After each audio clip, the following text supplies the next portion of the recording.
All right, welcome back to the Gill Athletics Connections podcast. Super stoked. We're just going to jump right into it. That is a pun intended. As we go through, you'll find that out. Help me welcome the head coach of Appalachian State University, Mr. Damian Mclean. Damian, how are you, sir? I'm doing pretty well. And how are you? You know, this is a tough one, right? Because I'm a proud alum of Troy University.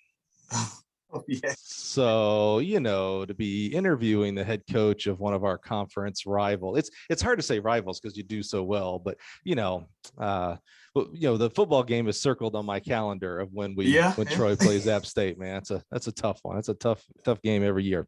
It is. But otherwise, I'm doing awesome, man. We're recording this on a Monday. I am stoked for Mondays because it gets me a chance to come in and do things like this, man. I just get to talk to coaches around the world. It's kind of the best job in the world next to you, man. You get to work with athletes, and that's kind of fun too. So yeah. Something different every single day. Every single day. Not always for the good, but the good news is not always for the bad, right? Exactly. Well, Damian, we're stoked to have you here today, man. We're so excited to learn about your journey and how you got to where you are now as the head coach of Appalachian State. Is it proper to say App State? Is that okay? I don't know if that was one of the okay. Yeah. That's like the new thing now with the AD and stuff like that. So they want to just say App State. Got it. Our friends over in Louisiana, Lafayette, like it's touchy on what you call them. So I didn't want to mess up. Yeah. So why don't we jump right into this, man? Let's get started. Where does track start for you as an athlete, maybe in high school or earlier, and kind of where'd you grow up and how did track become a part of your life? Oh, wow. From Lincoln to North Carolina, not too far away from Boone, hour and 15 minutes. I started running track my 11th grade year of high school because I was a big basketball person, growing up with Carolina and Duke. And I thought that was for my future until I found out that I was literally too short to play. I was good enough, but it wasn't my calling. Then I ended up playing football. Then I was like, hey, a couple of my friends are running track. Let me hop into this thing. And then got into the track business, walked on here at App State.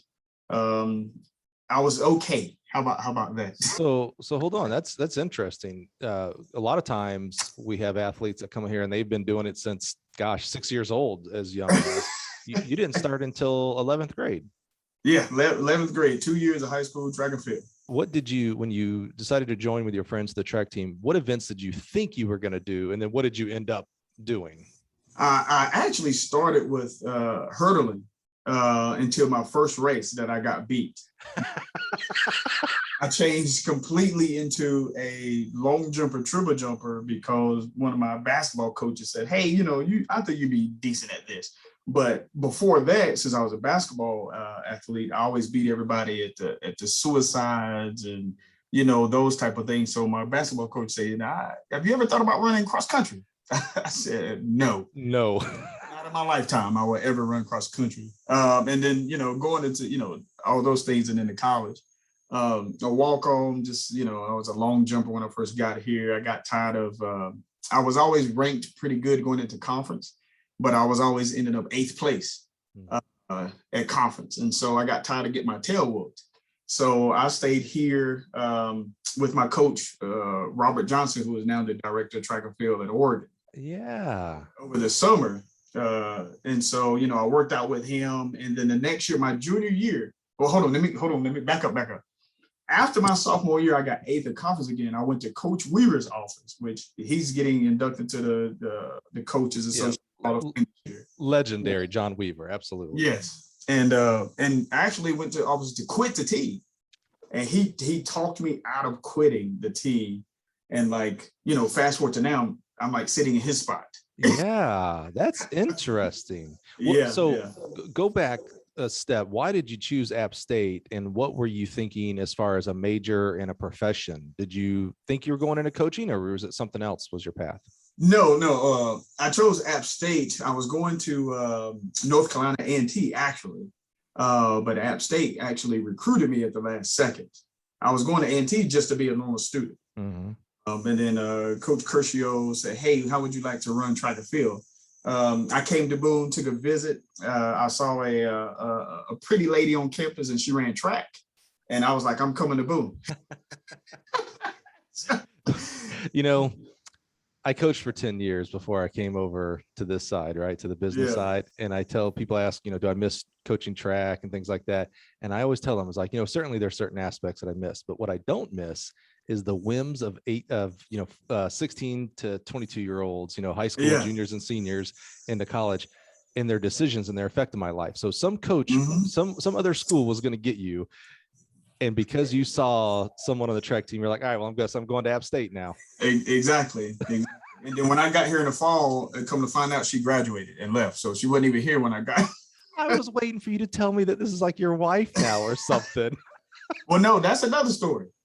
So, but no, she wasn't here anymore and went out into the real world. Oh man, that was too funny. So they sold me correctly. So what? So what were you thinking major wise? I got here for marketing. I changed that into real estate, changed that into accounting, and then I ended up leaving the app a degree in communication and advertising. I was a very introvert during college. I stayed to myself, I always did those things. And now the communication and advertising thing that I had in public speaking and all those classes, it came in handy with, being a college coach. When I got to communicate with many different people, coaches, mentors, recruits, advertise the school, the athletic program.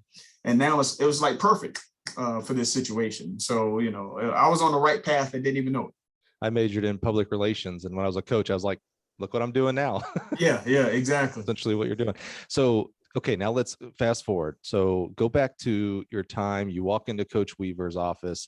You're frustrated by, one place you think you are in the jumps, and then you finish 8th. So you're kind of frustrated. So you walk in to quit. What was playing in your mind? You were just going to be a student? I was just going to plan on being a student. I was one of those things. I had to grow up really fast. A lot of priorities. I had a daughter my sophomore year.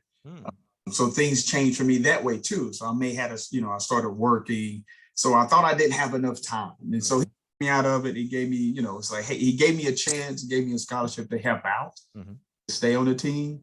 And then from my sophomore to junior year, I actually won conference. So I went from 8th to losing to winning conference just like that. So what do you think the difference is? Because the coaching didn't change. Obviously the scholarship changed, and that helps financially and even stress reasons and things like that, right? But you had another stressor. You had a child. You talk about the biggest. That's a big one. Yeah, I got 2 of them, and I'm stressed every day.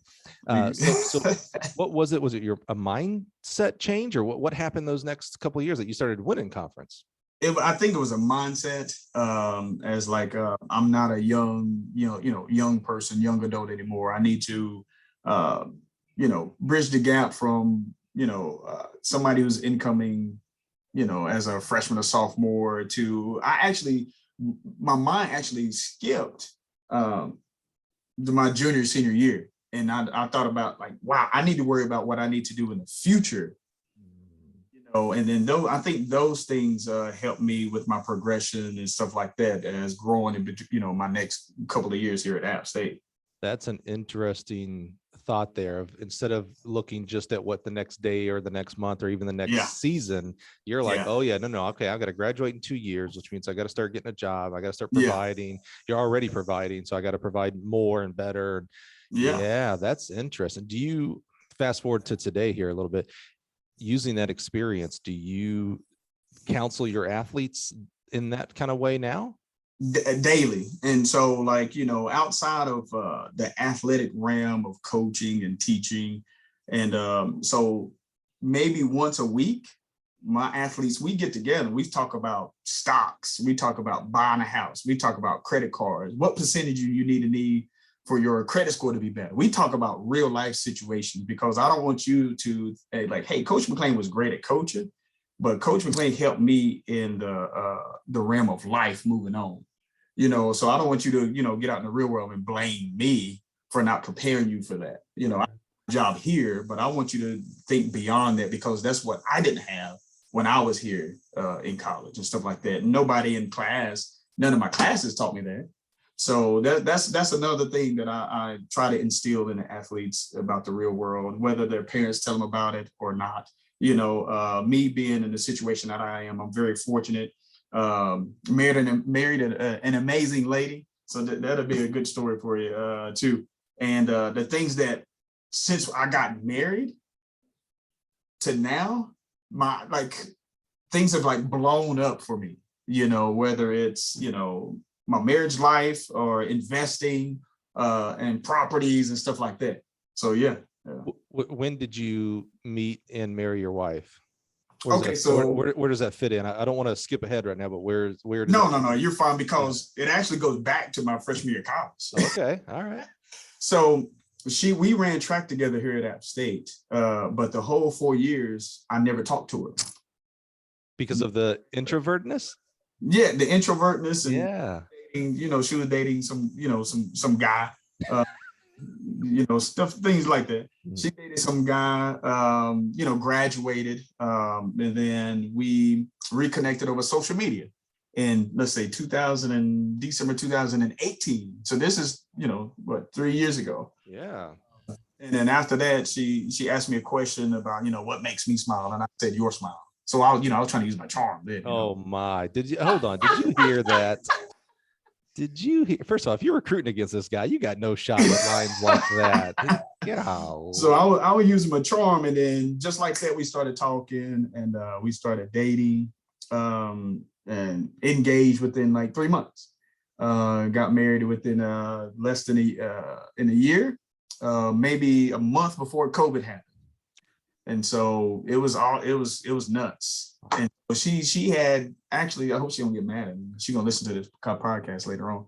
But she had got sick the week of our wedding.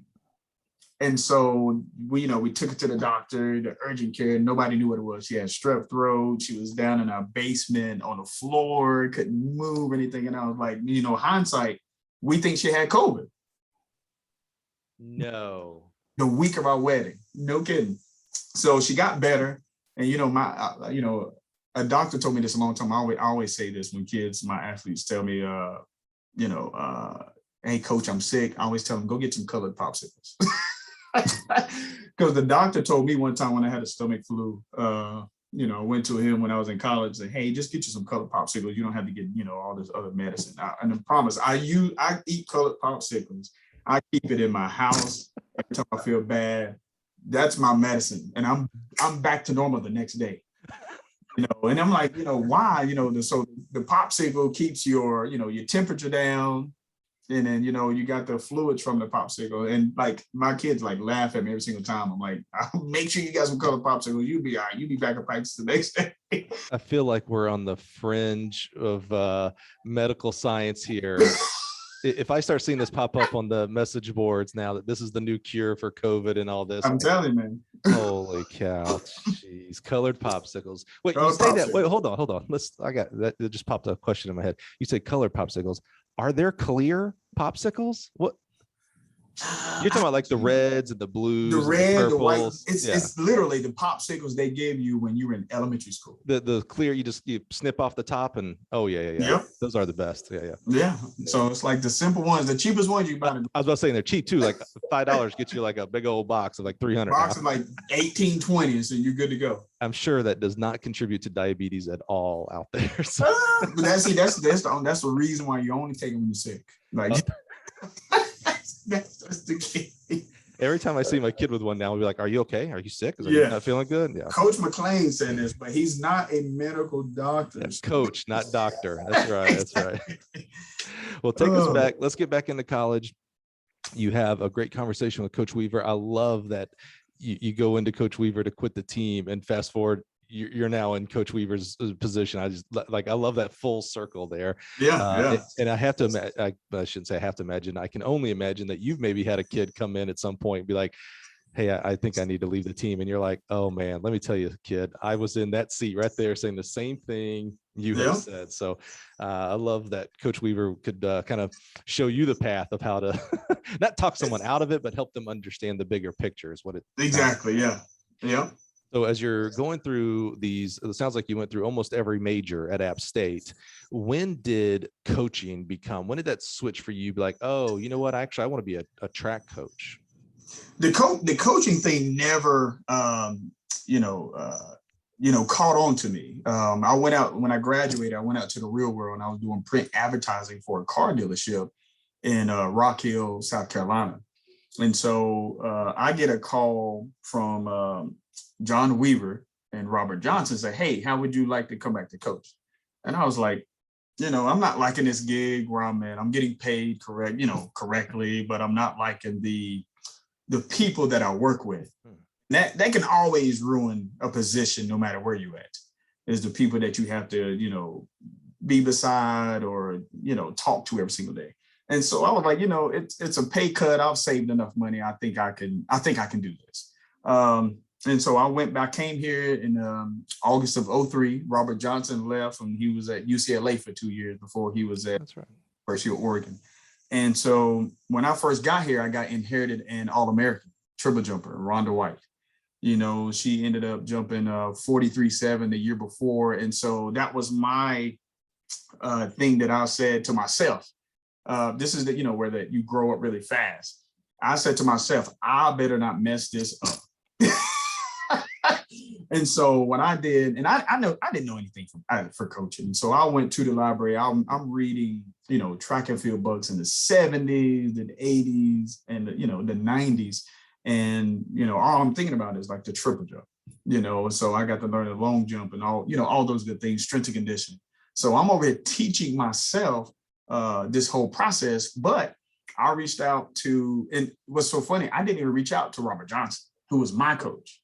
I reached out to Boo, who was at LSU. I reached out to, what's his name? Coach, I forgot his name. He was at Arkansas for a long period of time, coaching Melvin Lister. Dick Booth, yes. I reached out to those two guys, and I was like, hey, who are the two best coaches in the country right now that I need to go ask, about some philosophies and techniques and trainings and stuff like that. So, they talked to me. I was like, hey, but this is what I do. But as you get older, there's going to be things that you're going to like what we do and not like what we do. So as of now, I don't use a single thing. The first thing they taught me, it's like 100% of it. So as of now, I'll probably use, how about this? Maybe 10 to 15% of what they told me about it. So then I kept reading. And then I was like, well, who have the best jumpers in the world? And it was like more European countries that way, outside of some other things and stuff like that too. But I was like, hey, let me study what the Europeans do in practice as well. And, going into highly sought off competitions and stuff. And so I implemented that into my program as well. And so it's not normal. Most coaches do in the United States. But that's where my programming, little just come from. When you said you didn't call Robert, I was like, who else are you going to call? And so, but then, because he's awesome. But then you mentioned Dick Booth and Boo Schexnayder. So I was like, oh, even Robert, I think would I'd be like, yeah, okay. Yeah. I imagine if I ever get Robert on the show, he's gonna be like, yeah, I talked to Boo about how to coach. And it's amazing how many people share that story of the influence Boo Schexnayder has had on them. I'm one of them, a Boo disciple as well. That changed my coaching career. In fact, helped me to coach a young lady at Ball State to about 43 feet in the triple jump as well. So I mean, Boo is amazing, and Dick Booth, come on.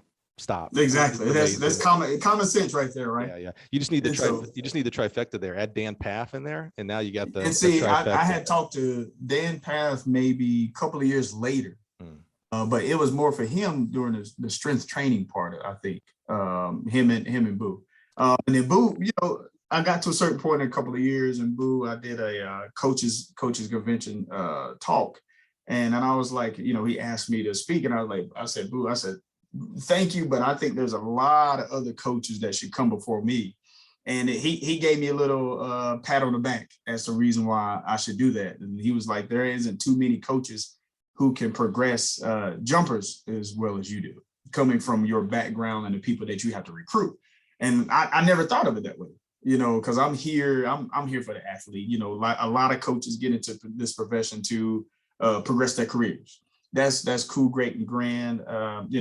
I didn't, I started out as an assistant coach. I never thought I was going to be a head coach. I was never ready. but now, I mean, this is my 19th year coaching, so you're never ready for anything. Like I'm the director now, but this is new to me. So everything's going to be hands-on from now on as well. I like that story that Boo convinced you, like, hey, you are the right person to speak here. Boo just has that power. Like if Boo told me, like if Boo came up to me like, hey, Mike, I think if you run at X speed, you could run right through that wall. I'd be like, all right, I guess so. Let's go. Exactly. Boo says it, I can do it. Yeah. As soon as he told me, I'm over here like, man, here come that introvert. Gosh, I do not want to speak to all these coaches at one time. Half of them don't even know me, for one, and then some of them do. And so that morning talk, I was like, I got everything prepared. I was still nervous. So the night before, I went and got like, this is a grown-up podcast, right? Yeah. Yes. So I went and got like, I took like 1 or 2 shots before the talk, just so I can, keep talking and stuff, like make me comfortable. And so, and everything worked out fine. And at the end, it was a line of like 25 people asking me questions after the talk. And I was like, geez, I must have did okay. And, I'm not gonna say well, I must have did okay for this situation. So, yeah. So this is one of the reasons why we don't send out pre-interview questions, right? Damian, you didn't get anything from me. No, right? Not even close. And not even close. I think he just said that I under-prepare our guests. So correct. I sent Damian nothing. I basically sent a calendar invite and said, hey, let's go. Let's do this time, right? So that was it. But the reason that I don't prepare our guest is because there are certain times in most conversations that come up that something comes out that would be a lot of value for others. So I'd like to keep expanding on this introvertness of yours, Damian. And I think there's a lot of value. We can provide a lot of help for listeners. And here's the reason why.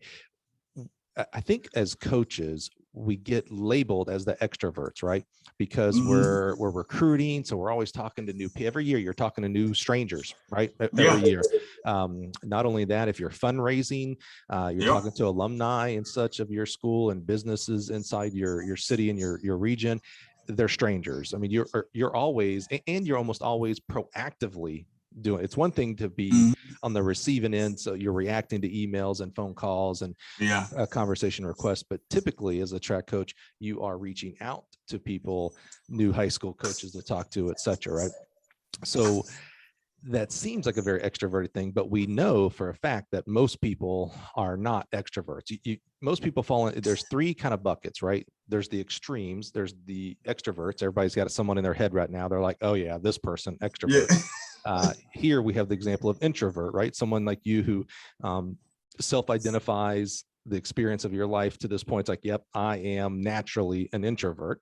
And then there's a middle group. It's called ambivert. It's kind of you can kind of do both ways. And what really tells you if you're introvert or extrovert is what gives you energy. So Damian, obviously as an introvert, you can talk to other people, strangers, and get in front of a stage, etc. But when you get done, you feel like, oh man, my energy, I'm sapped. Like that took everything, right? Where an extrovert would say, oh, that gave me energy. Like I'm jacked up. I just did a great talk.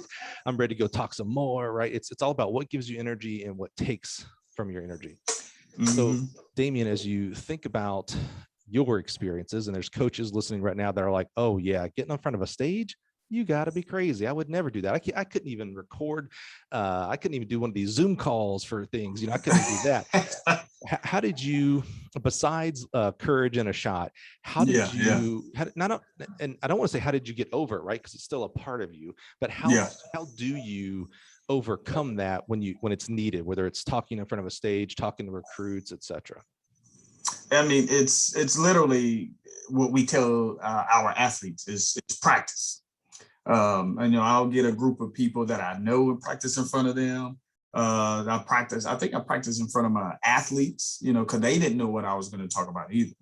And then even when you talk about new recruits and new people to talk to every year, when the athletes get here, they chose App State. I asked the athletes, what made you choose App State? Or what made you choose me as your coach to get you here? Or what did I do wrong or right on a recruiting trip for you to, to choose other schools and then transfer back. So that's like what I'm getting now. I recruited some kids that went to Power Fives. They, didn't like it as much or whatever happened. And then they, transferred back because I was the only mid-major that recruited them. And so I got lucky that way. But seeing those people choose app or, getting the feedback from people, that's where the confidence comes from to make me, to have that while I'm doing a talk or talking to strangers or something like that too. Like people is giving me affirmation for my confidence now. So, yeah. So what I hear is that you had to build up to it, because you talk about building confidence. You don't just, you don't say, hey, I'm an introvert, I wouldn't talk to anybody, and then get on front of a stage in front of hundreds of people the very next day. Like it has to build up. Exactly. Do you ever, now you mentioned, kind of, I'll put this word in your mouth. I don't know if I'm describing it right, that you kind of cold called a Boo and a Dick Booth. Like they didn't know you emailed them or called them out of the blue. How did you get over that? Because you're talking about in that example, two of some of the top coaches in the world. Was there ever a fear of like, oh man, they don't know who I am, they're not going to talk to me, I'm wasting my time here? How did you get how did you get over that? It's because I had like some personal how should I say this, that I wanted to have some personal achievement. In order for me to do that, I got to step out of my comfort zone. And that was the biggest thing. I emailed both of them, and then they was like, hey, if you want to give me a call, that took a while, because I was like, man, I don't want to bother somebody who coaches and say, man, I don't even have time. I know they don't have time for me to call. So, but I called them, hey, whenever you have an opportunity, can you please call me back? And so, I put it back into their hand to call me back, because I knew that they weren't going to have time to call right then and there. It might have been during their practice. It might be during their family time and stuff like that. So whenever you get a chance, can you give me a call back, give me some feedback and stuff like that? Yeah. So they said, hey, give me a call, Damian, whenever you get a chance. And then you replied back, say, hey, whenever you get a chance. And they immediately were like, oh, this guy's an introvert. Oh, just call me, man. I just told you to call. Yeah. And then when seeing them in person, it's like seeing like a rock star, in the track and field realm. You know what I'm saying? It's like, man, how do I go up to this person? Even though I just talked to him on the phone yesterday, because everybody, you've seen it before. You've seen other coaches surround them and trying to get as much knowledge and information. It's like, oh, I don't want to be that person that's bothering him while he's talking to other people. I want to get him to when he's by himself, but when he's by himself at some place, he's got his wife or something like that too. So it's all about timing. Hey, can I, if I, get to you, talk to you one way or another. And so you just got to approach it at the right time and place. I agree with that 100%. As a coach, I had some of these same emotions and feelings. Same even now, I've been at Gill for 15 years. I've worked with fairly every coach in this country. It's some, from this much to this much, but there's certain people, because I was a coach and I looked up to them. There's certain people, like if I have them here on the podcast, I'm like, oh, I don't know if I'm going to be able to do this. Like, I mean, look who they are. Like when I had Mouse on the podcast. And I was like, Mouse, I was like, I was in your conference, I was coaching against you. I looked up to you. I mean, and then another one was Karen Dennis from Ohio State. Another one, I was like, Karen, you have kicked my butt up and down the track as a coach. Anytime you were somewhere, I would listen to anything and everything you would say and try to emulate you. And now I've got to interview you. Oh, this is going to be disastrous. It was awesome, by the way. If you have not listened to Karen Dennis's podcast, you got to go. What a humble, authentic individual she is. You can see how she achieves the success she does, man. She is a rock star. But anyway, so back to you. You're the real. What are we talking about me for here, Damon? I'm not even close. I would put myself on that level. Yeah, but it starts right. Like it's interesting that your coach was Robert Johnson, because there's another person that people could and would say, oh, I can't go talk to Robert. He's the head coach of Oregon and blah blah blah blah. One of my favorite, and you probably have some. I'm sure as his athlete, you have some amazing stories. My favorite story is before New Hayward was built. I went out and did a visit, and he was at practice, and I go out there and he's out there shoveling the long jump pit for practice. And I said, Robert, no one in America would believe that you, as the head coach of Oregon, yes, exactly. everybody thinks you've got like 10 to 20 managers that do everything or whatever. And I go, here you are. You're just like Damian. You're shoveling a pit right now. Shoveling a pit. He's like, yep, every day, man. But see, I got one up on him. Like I got to the point where I don't shovel no more. I went to Lowe's and bought a tiller. The tiller. Hey, that is the hidden secret in track and field. I'm telling you. And I got like the main tiller. It's like, 4 foot wide tiller. And you don't have the individual. You got the big boy. No, I'm done in like 2 minutes. That's called leveling up right there, people. Exactly. Holy cow. Yeah, I tried one point to bring in tillers to our catalog, and my bosses were like, "Dude, they can just go to Home Depot and buy it for way cheaper." Yeah. I was like, "Well, that's smart. That's true. I just want more people to know that. Go get a tiller. It's available either way." Yeah, cut the shoveling out, man. Go get the tiller. Exactly. And see, for here in Boone, it's snow or something like that. Luckily, we got an indoor pit now. But before, once we go from indoor to outdoor, and then that pit is like concrete. That's the first thing I do. And then hopefully the sun shines on it to dry it out a little bit. But yeah, gotta do it, man. Gotta do it. So thank you for your openness there on your introvertness. I think that's important because I know there's coaches out there that are in that same seat as you of just like, man, when I got to call up a new recruit or call up a recruit that I think is, I'm doing air quotes here, I think is out of my league, right? Because you got to stretch yourself recruiting. If you don't go after that type of kid, you ain't never going to get them. So, exactly. But just know that it's a building process that you can layer up on it, and you constantly, like, I don't think, you tell me, Damian, are you, I'm going to say cured. That's a terrible thing. But do you still have to, as a natural introvert, do you still have to, like, whether it's talking in front of your team for the very first time for the year, a bunch of strangers, doing more talks, do you still have to kind of courage in a shot, or now is it natural to you? No, it's not natural, but I don't have to do courage in a shot anymore. It's just one of those things. It's routine now.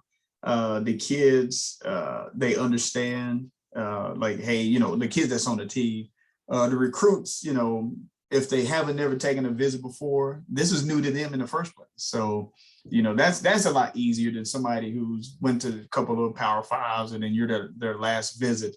Then you do got to pull out all the stops. You got to give them all the information about your institution, your background, the program, and stuff like that. What's going to set you apart in order for you to choose App State. So now it's an ongoing thing. It's all about progression, growing, maturing in the things that you do every day. Well, I love that honesty there, Damian, because I gave you the softball to say, oh, no, I'm an expert at it now. and instead, you were open and honest, man. Thank you for that. Yeah.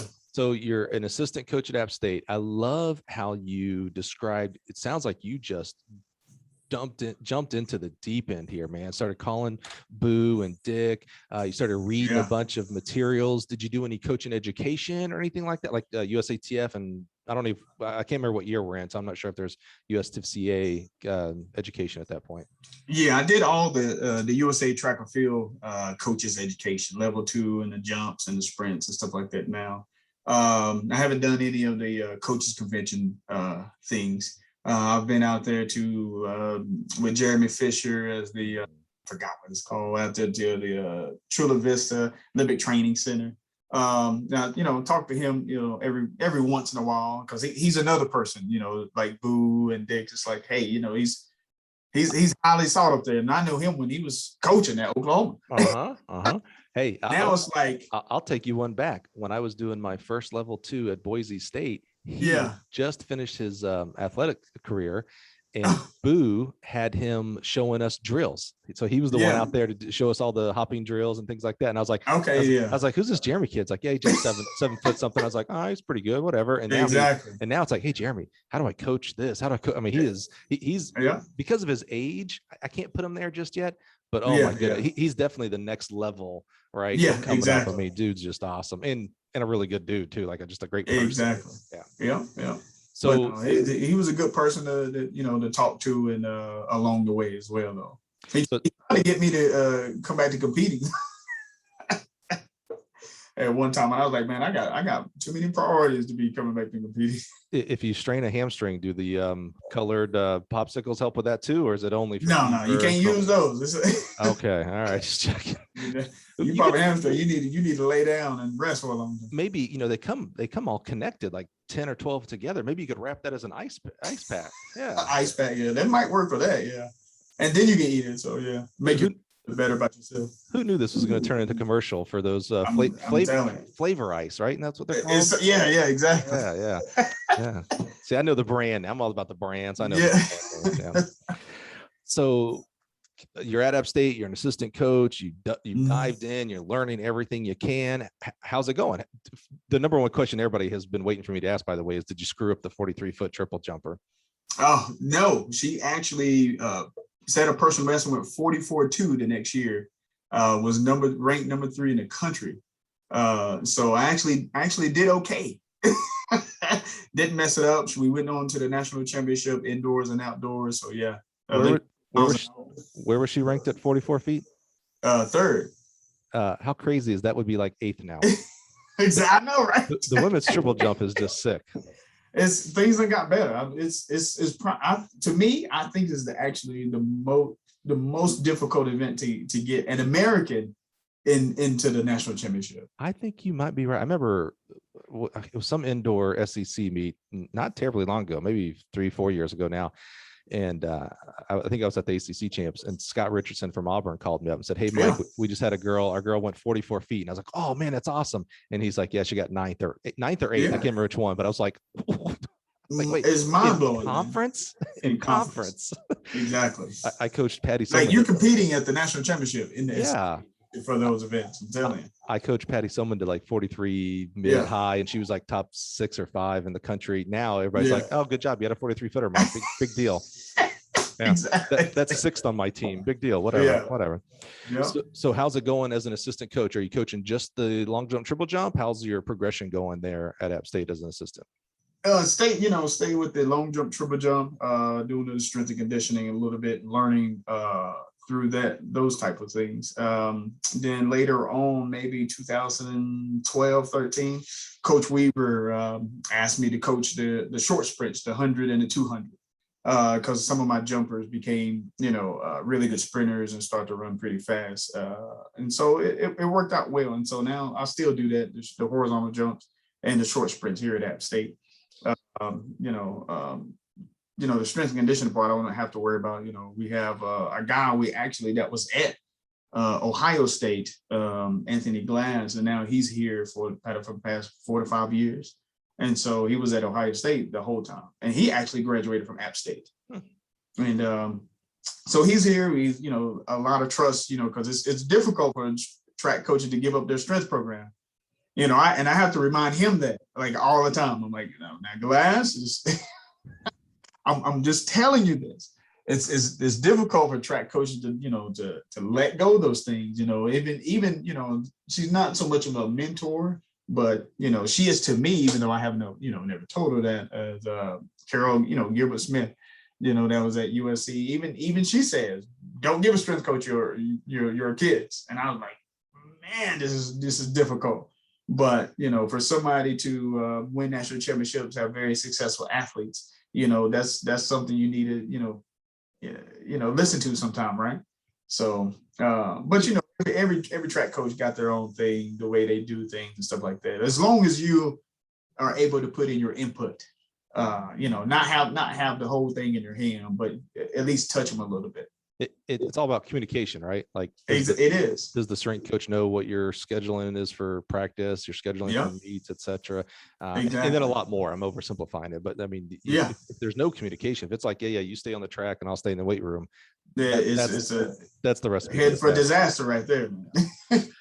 So when you added short sprints to your repertoire, was there any difficulty in that in regards to more athletes, or I'm going to say a little bit different training than long jump and triple jump? Obviously, if you're doing it right, there's a lot of similarities. That's my opinion, but there are some differences. What was that transition like? Actually, for the short sprinters, it was easy for them. Just the timing of practice and stuff like that in classes here. But for the horizontal jumpers, that's probably one of the things I'm never the same as like American coaches as much, because my jumpers run more or do more technical running and stuff like that than a normal jumper would. Like we jump maybe, like I have triple jump practice once a week, my long jump practice once a week, and the rest of the time we're doing speed work and maybe a 150 or 200 later on at the end of the week. But that's it. Like we practice with the sprinters on Tuesday, Thursdays. My jump practices are Monday, Wednesday, then they'll have a rest time, and then they'll come back later for weights. So it depends on the individual as well, especially when they get to a certain progression or training age for them, or class schedules too. So yeah. Now, we don't talk X's and O's here, Damian. So if you need me to, I can get you on one of the million other awesome podcasts about how you train your jumpers. We're here to learn more about you. And we already know you can coach. We don't need to prove that here. We know that. So you've been at App State your whole career, correct? Yes. So how did it go as you started, not as you became the head coach in that transition, pause on that, but as you now look back and as you're getting closer to when you were becoming you became the head coach, how was that? Was there more responsibility given to you, or did it just come out of the blue and one year you're the assistant, the next year you're the head coach, and you got to figure all that part out? Actually, I give a lot of credit to Coach Weaver, because he gave me a lot of responsibilities when I was an assistant coach, whether it's administrative, duties type things like that, or he let me handle things on my own and not so much manage me. He got to the point where he was like, hey, you do this, and if you need my help, let me know. And so I was like, well, oh, okay, cool. And then there's, I became, the assistant, and I became the associate head coach. Then 3 years ago, I became the head coach. And then, it's not official yet, but I'm the director of track and field and cross country now. That happened this past summer. And so it's a build up to now. But I think he was helping me prepare for it. He saw something that I didn't see, because I just didn't ever think about it until he just brought it to my attention one day. Hey, what do you think about being the head coach? And I was like, wow. Well, you still got a couple more years till you can retire, so I don't need to worry about that. That's interesting. So you weren't like, as you're going through your assistant years, you weren't like gunning like, okay, I got to go on to be the head coach somewhere else because John's going to be here for a while. You were happy and content. You're at your alma mater, building, doing good. You're just like, yeah, I'm good. They give you the associate head title. That's okay. So they recognize my worth and that I need to be here and doing good. So most of the time when we get a coach in the program and their first head coaching job, my very first question is always, were you ready? And their answer is always no. However, it sounds different, a little different with you though, because it seems like it was a long handoff, meaning he started giving you extra duties. Sometimes an assistant coach isn't involved in scheduling, equipment purchasing, administration, or they're not involved in any of that. And so when they become a head coach and they realize, oh my God, I got to do budgeting, I got to do scheduling, I got to do all that. And it's like this tsunami that hits them in the face. And it's like, oh, wake up time. I gotta learn on the fly. But it sounds like you were you were kind of being taught, you were being led, is really what John was doing. You're being led the whole way. So maybe, was it different? It's hard for you to answer this question. Was it different because you can't compare it to something else, but how was your experience? Was it more seamless? Let me ask it a different way. I'm a terrible interviewer. No, was your movement to a head coach, how seamless was it to becoming the assistant coach one year to the head coach the next year? I actually think it was easy, just because of all the things that progressed before then. Just like you were saying, I was doing the ordering with things, gear, gosh, what else I was doing? Going to head coaches meetings in his place and stuff like that. Dealing with things, not saying anything though, but just writing stuff down. I didn't give my opinion unless called for. I actually thought like that when I was an assistant coach too, until I kept getting my name like, hey, Damian, what you think about those things? And then it's like, okay, so I'm to the point where my opinion matters now. That's just how I thought about it. And then once those things started happening, I started being more vocal. How I see things, I think this will work better with the program or these individuals. Because I don't think about groups. I think about the whole program as a whole. Like it's never about each individual groups. Because it's not called the long jump, triple jump state university. Is Appalachian State track and field cross country. So you think about it that way, things get better for everybody, not just you or your immediate athletes and stuff like that too. So that's an interesting aspect as an assistant coach who was in charge of at first the horizontal jumps and then brought in the short sprinters. It's very easy, and I'll dare say common, for the assistant coach to really be focused on what's good for their group. Still, certainly it's a team, but it's like, if I can get something more for my kids, I will. You were, seems like at an early stage in your career, much more holistic of the whole team. As you look back and the coaches that have poured into you, whether it was John or Kiriko or Robert or other coaches we haven't mentioned yet, where did that come from? Where did that, like, hey, what's good for the whole team is going to be best for each individual group and athlete? I think just from the success we've had in the Southern Conference, and not one individual group can win. Not that's just like other team sports. Maybe it might have came from the team sports I played in high school or football and basketball. When we got here, we wasn't winning as an athlete, but we started winning my junior, senior year. And things started changing, and then when I'm starting to coach, I see that it takes, every group to be successful. Now I'm, the change from when football moved to the Sun Belt. So now we're in the Sun Belt. Our goal as a staff was be the first team in the athletic programs to win the Sun Belt championship. That happened 2 years and 2 years into it, which is, it's one of the most difficult conferences in the country outside of Power Five. It's so funny. We had a guy transfer from here to go to Iowa State to be a thrower. And we look at the Sun Belt, the throws, it's kind of better than the Big 12. And so in some areas, of course, and some schools, but yeah. So he scored at that school and never scored here. Wow. So, it's things like that. It's just maybe the background that it came from is like, you have to think about everybody. I don't want to get political or nothing like that, but it's one planet.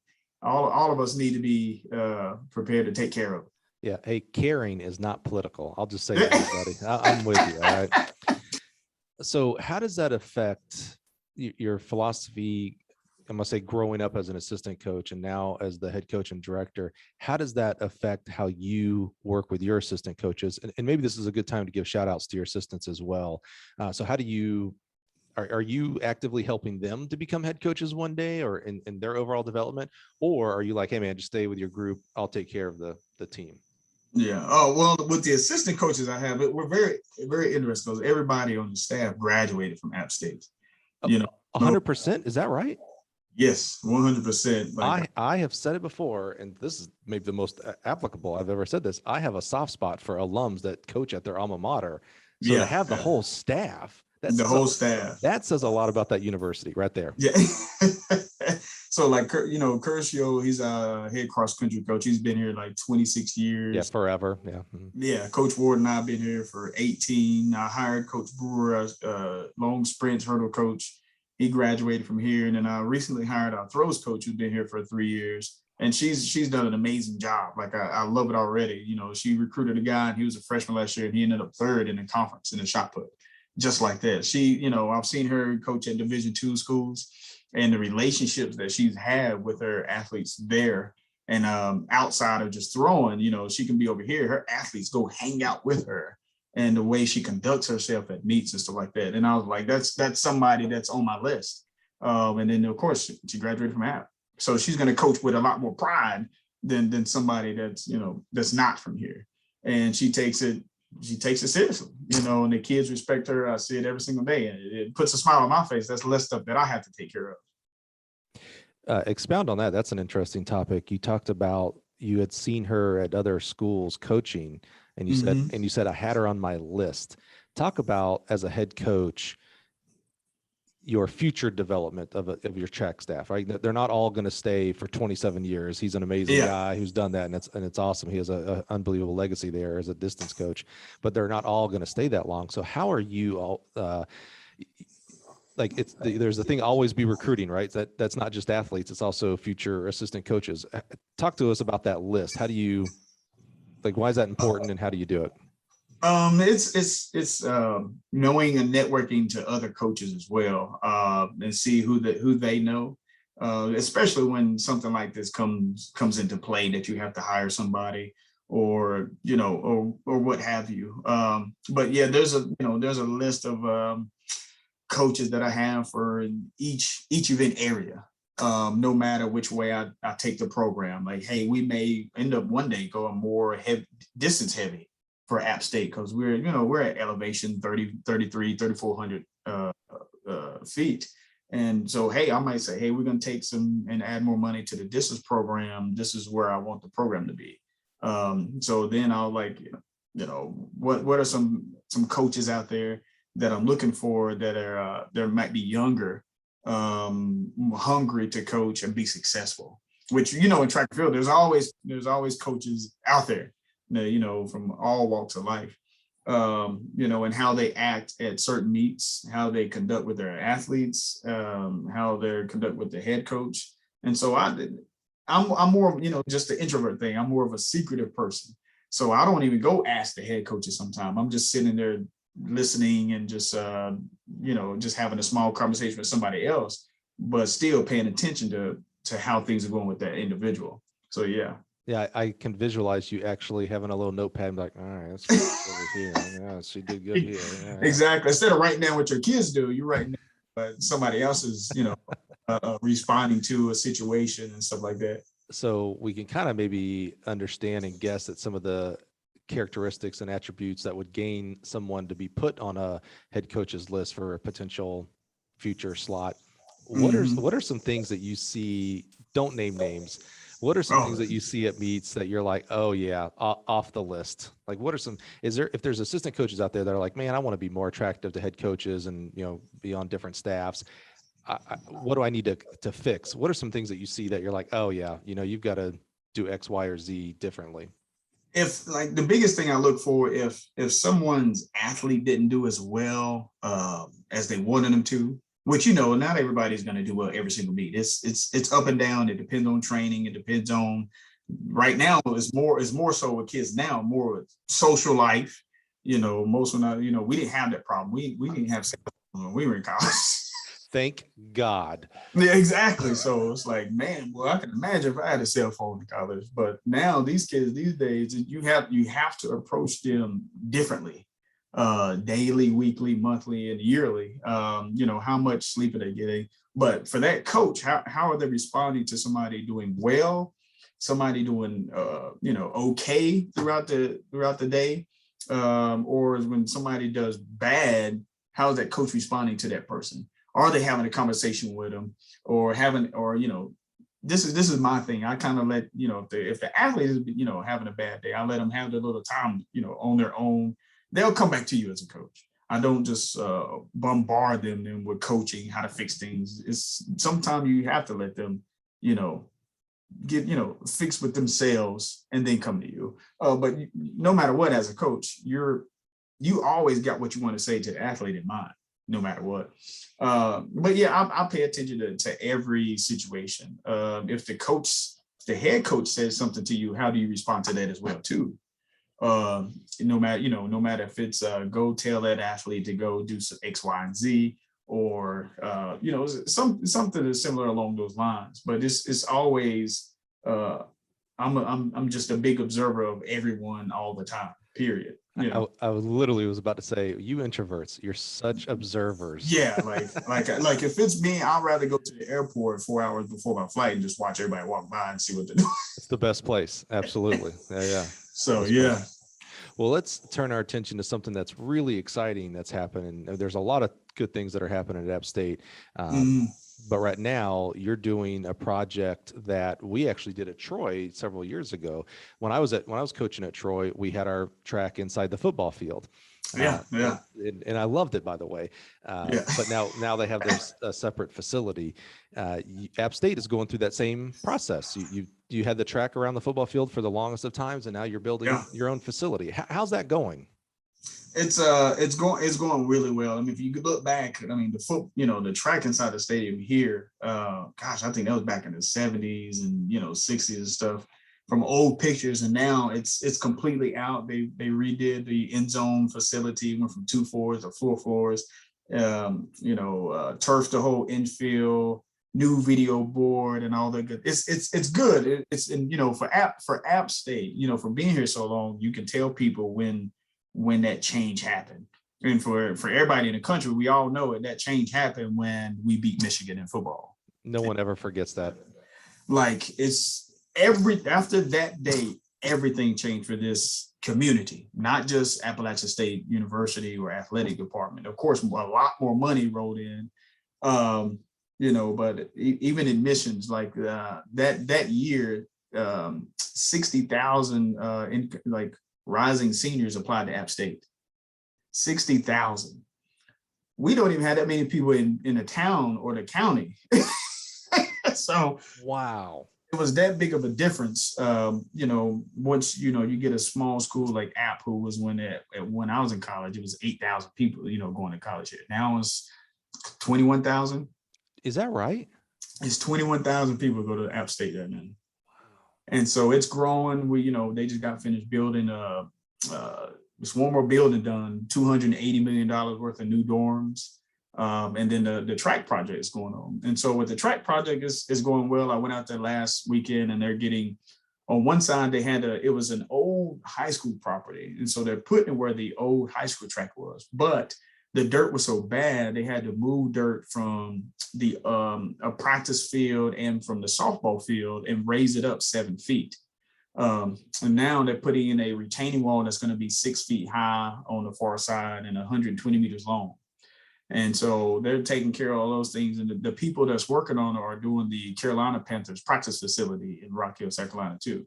So I'm very excited. There's going to be some, the track is going to be dark gray with gold exchange zones and runways. And so, and of course, in Boone, it's going to be very picturesque in the fall when all the leaves are changing and everybody coming to visit. So, and now I found out last week that they plan on putting apartments over there too. At the same place. So now we may have some issues and problems with that, but I don't think so. I think they've told me we got total control. There'll be a fence up and stuff like that too, but we'll see how that goes. I hear college, track, and apartments, and I think, oh, how many of those stupid beer miles are going to be happening on that track? Yeah, exactly. So how are you dealing with when you're doing a new project like this? It's stressful. I mean, there's a lot of decisions that have come along. Yeah. There's things that you want that you don't get. There's things that you get that you don't want sometimes. Obviously, adding 7 feet of dirt was not in the original picture. It's like, oh, crap, now we got to do this. Not even in the budget either. Yeah. Every decision comes with a dollar sign. Absolutely. Yep. No joke. How are you dealing with, it's stressful enough coming off of COVID, and I should say through COVID, right, for your track teams and travel and competing. You got your normal job duties that are stressful enough, recruiting, scheduling, et cetera. And now on top of that, the cool thing is you're going to get a new facility out of it, but you're going through the facility. How are you dealing with the stress of that, the time management, while still giving your attention to the other parts of the job that have to be given? Well, to tell you the truth, the biggest stress of all this is that we've been without a track for maybe 3 or 4 years. And so it's hard to recruit with the kids coming to visit and they're not seeing a facility at all. We've been very fortunate that some kids are like, hey, we see the vision that's going to happen. We'll stick by you, when most of the practices are on the football field. And luckily enough, for us to have that, kids are still doing well during outdoor season. So it's like, one thing goes out of mind, like, man, everybody think we need to have a track in order to be successful, competition wise. we're very fortunate to have an indoor practice facility during our basketball arena during indoor when it gets cold up here, and we take very really good advantage of that during practice sessions. No stress really with that part because we still have some type of surface that we can use. We got another indoor facility in Varsity Gym where it's 7 lanes, 60 meters long, where we can practice as well. And so it used to be the main basketball gym, and it's been, converted. And it of course, it happened after that Michigan, of course, Michigan win and all the money, like, hey, we're going to pour into this. And, it helped other sports, but it really helped track and field here at App State and stuff like that. And so, the biggest thing is like, if we can get the kids here on a recruiting visit and they see what we can, offer, it changes their mind about, being at App State. It changed mine, but it was a different way, a different change for me to come here. But now it's like, hey, like App State has this, we never knew. So the only thing you're not going to have is the hot weather that somebody else is going to have. But that's it. We don't practice out in the cold. A lot of teams, stress that with the recruits. Why would you want to go there? And then when they come here, it's like, first of all, as a coach, I don't want to stand out in the cold. Why are you running? And then we take care of them when they get here. We've been very fortunate. There's some things I asked for, and luckily, my first couple of years as a head coach, I've gotten. And then there's some things, just like you said, there's some things that I'm not going to get. But you still got to keep, inching on, and then hopefully one day things will burst, and it just keep flowing for you. You started that off by saying the most stressful part of the new facility, and I held my breath. I was like, "Oh man, is he going to say me?" Because I've been pestered. No, I was like, no. I was like, man, he's gonna be like, man, Mike, you tweet, you call, you email, you smoke signal, I was like, all right, I'm sorry, man, I'm sorry. No. That's just part of the job, is communication with everybody and all those things. So it's like, some things, it's like with, you trying to get in touch with me, to do this. It's like, man, I got to get back to him to do this. I got to get back to him to do this person. I have people who don't have no ties with App State, and they reach out to me about the track facility. It's like, wow, like, there's good things happening here for people that live 1,000 miles away that are thinking about it, just because they may vacation here, they have a house here or something like that. So, yeah. Yeah, I didn't think about that aspect. Right. Yeah, I'm always impressed. When we started this podcast almost 2 years ago, yeah, this is the second season, so almost 2 years, right before COVID started, I was like, I don't know how I'm going to get anybody to be on this podcast during season, even during fall. I was like, they're so busy. So I'm always so thankful. Like, you went back and forth, and you were so awesome, Damian. You're like, hey man, I'm sorry, I can't make this week. And I was like, don't apologize to me, man. You're trying to make it work. That's awesome. Kudos to you, man. I appreciate that. Oh yeah. Well, as we start to wrap up today, Damian, so we talked about a lot of cool things, with what the athletes are doing, how you're competing inside the Sun Belt, which he's right, guys. Go look at the results. So my alma mater, Troy's in there, and I'm always like, holy crap, how are we ever going to win a conference title at Troy? Because this conference is stacked. Yeah. Arkansas State can't lose. I mean, good Lord. Yeah, they should never lose. Dr. Paschal and Matt Vining and Matt the Throws, those guys, man. I don't know what the secret formula is. Every year. They're doing it. They're doing it right, man. And it keeps getting tougher, right? Texas State comes into the conference. UTA, it's like, thanks, guys. It just got harder. And you came in. It's like, oh, man, it just got even harder.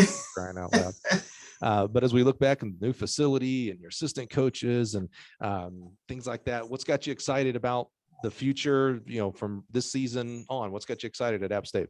Oh man, the biggest thing that got me excited is actually the finished product of the facility. To tell you the truth, the athletes will be excited. I get excited and happy for the next season or month or track. It is because of the athletes or what they see. Because if they're not excited, then you're going to have a hard time as a head coach. Period. But for me, it's something new every single fall.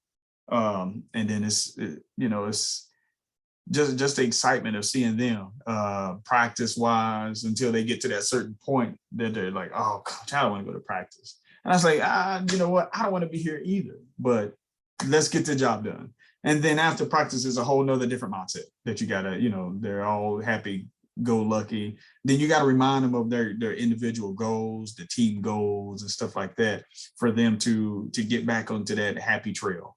Because sometimes you get burnt out. There might be stress from that person through school, academics, and social life, and then you gotta figure out a way to change it up for them. Because you already know, training wise, the body gets bored with doing the same thing all the time. So yeah, it's the same thing with mentally as well. Well, I think you got a lot going on there at Boone. I was reminded that I actually did my level 2 at App State. In fact, that's when I went from Ball State to Mississippi State. My former head coach, Al Schmidt, actually pulled me out of class and said, "Congratulations, you're a Bulldog." So, so App State was kind of special in my heart. It's when I made it to the SEC and everything. So, but it's a gorgeous campus. It's a great school. This facility is going to be, people are going to be surprised. They're going to be like, "Holy cow, this facility is here!" Like this is a big time facility that you guys are building. You're doing it right. Love the color scheme. That's going to be popping, man. I love that. So just pumped for you guys, your staff, your students, future students. Someone right now doesn't even know they're going to App State, and in 2 years they're going to be a freshman. They're going to go into coach's office and be like, I quit, and coach is going to tell them to stay, and they're going to be awesome, and they're going to be a coach one day. It's amazing. The full circle of your story is just, it's really awesome. Again, I have such a soft spot in my heart for alums that are at their school, because it just, they say in the SEC, it just means more. Well, for me, when an alum is at their alma mater, it just means more. Yeah. It really does. And it's so funny because, you've, as a coach, you've had other opportunities to go other places, no matter, the offer was yours, so they picked somebody over you. And then, I'm still here. So you're at the right place. That's what it means, right? Yeah. That's awesome. Man, Damian, thank you so much for your time today. I love the individual path that you have carved out. I love that coaching wasn't even in the picture. And look at you now, man. That's amazing. That tells you the power of coaches that poured into your life throughout your coaching career, throughout your track career and your other sports careers. And it just really shows, the impact coaches can make on people's lives and the type of people that they build. And here they built a future head coach, and they had no idea that you would be that. And here you are, man. It's so awesome. Thank you there, man. Thank you there. Awesome. Well, I'm glad we got a chance to get this done, and I'm glad you were here to listen today. I really do appreciate you coming back week after week to listen to guys like Damian. Their story is important, and it shows you a unique path to be at an even greater impact in this sport. So I'm just happy Damian could join us. If you received value from today's podcast, I'm going to go out on a limb and say someone else would probably receive value. So share this on Twitter, Facebook, TikTok. I don't know. What else are you guys using out there? Email and text works really good too. Everybody forgets about that social network. So thanks for joining us. Join us next week. We're going to have another amazing coach to share their journey with you. Have a good one.